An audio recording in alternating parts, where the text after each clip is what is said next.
Hey everyone, it's Tina's time and welcome back to my channel again. So this is another weekend and I am here with another new vlog.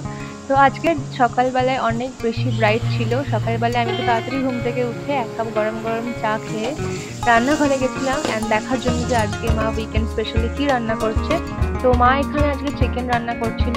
তো এখানে normal চিকেনের যে ঝোল হবে তার জন্য chicken মা রান্না করছিল ফার্স্টে। তো তারপর আমি দেখছিলাম যে আর কি রান্না করা আছে আজকে মেনুতে। এখানে কিছুটা পেঁয়াজ কুচি করে রাখা ছিল আর কিছুটা আলু ভাজা ছিল আর সকালে টিফিনের জন্য একটু চাউমিন করে রেখেছিল।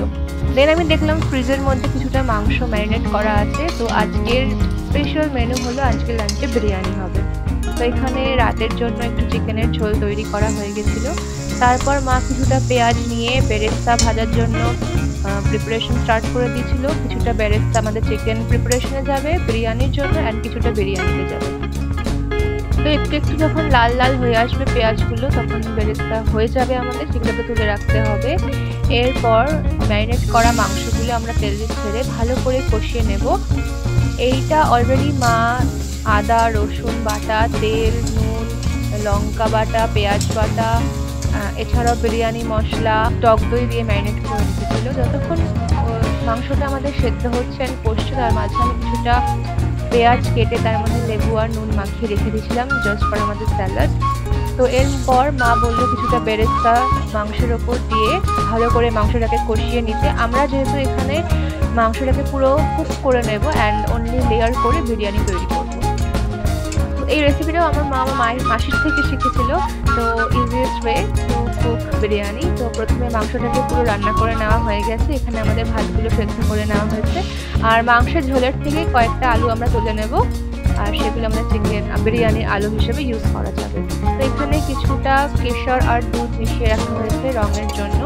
তো এখানে এক এক করে প্রত্যেকটা লেয়ার তৈরি করে নেব। প্রথমে মাংসের উপর ভাতগুলো ছড়িয়ে দেবো ভালো করে ইভেনলি। বাড়িতে বিরিয়ানি বানালে তার টেস্টও ডিফারেন্ট হয় এবং অনেক বেশি সাশ্রয় হয়। এবার বেরেস্তাগুলোকে আমরা ছড়িয়ে দেব ভালো করে, তারপর মিশিয়ে রাখা কেশর আর দুধটা ভালো করে ছড়িয়ে দেব। এর উপর কিছুটা ঘি দিয়ে দেব আর বিরিয়ানি মশলাও এখানে ছড়িয়ে দিতে হবে পরিমাণ মতো। আর ভাতটাকে আমরা এখানে অলরেডি গরম মশলা আর নুন দিয়ে সেদ্ধ করে নিয়েছিলাম। তো এখানে বিরিয়ানিটাকে দমে বসানো হয়ে গেছে। 15-20 মিনিট রাখার পর আমাদের বিরিয়ানি তৈরি। ভাত আর মাংসকে মিলিয়ে নিলেই আমাদের বিরিয়ানি একদম কমপ্লিট। এটাকে আমরা গরম গরম সার্ভ করে নেব। তো এখানে আমি কিছুটা প্লেটে কিছুটা বিরিয়ানি আর স্যালাড সার্ভ করে নেব।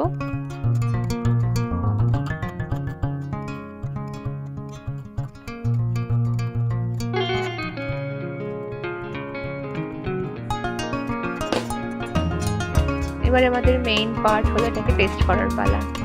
অ্যাকচুয়ালি যবে থেকে মা বিরিয়ানি বানাতে শুরু করেছে তবে থেকে বাইরের বিরিয়ানি খাওয়ার প্রতি যে একটা আলাদা আগে স্ন্যাক ছিল ওটাই চলে গেছে। আমার মনে হয় বাড়ির বিরিয়ানি ইজ দ্য বেস্ট। তো চলো এখানে বিরিয়ানি টেস্ট করে নিই।